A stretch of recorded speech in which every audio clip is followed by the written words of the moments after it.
Hello everyone. Yes, gabi na naman. Ayun. So, dito pa rin ako sa clinic duty. Medyo busy lang kasi nagpe-prepare kami sa inspection on Monday. Talagang marami tayong ipe-prepare, lalo-lalo na yung mga papeles. So, ganito talaga pag birthing home. Kala lang nila para ka lang nagtayo ng tindahan, pero hindi talaga yun totoo. At akala nila ganun lang yung presyo ng pagtayo, pero hindi talaga yun totoo.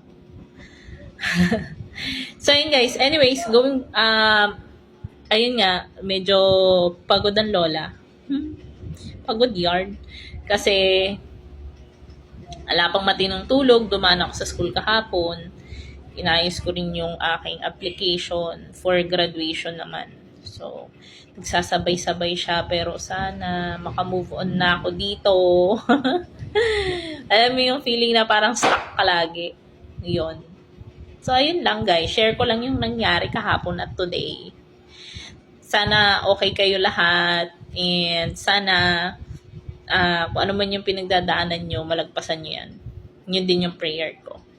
Para sa inyo. Para rin sa akin. Oh my gosh. Konting-konti na lang guys. Ayan. Medyo antok na ako talaga. Kasi hindi pa ako nakakatulog ng maayos.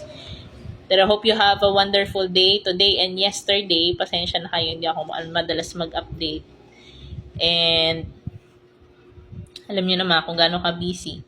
Kung may mga questions kayo regarding pregnancy, yan, mga sakit-sakit, pwede nyo i-comment sa comment box or pwede nyo akong i-direct message.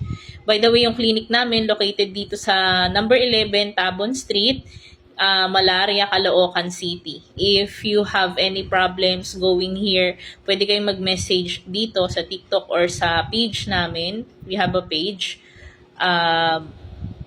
Actually, madali lang siyang makita. Kung sasakay kayo ng tricycle, sabihin nyo po, paanakan sa may tabon.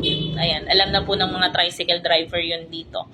Dito nila kayo dadalhin. So, Entrusted Hands Lying in Clinic, Tabon Street, Malaria, Caloocan City.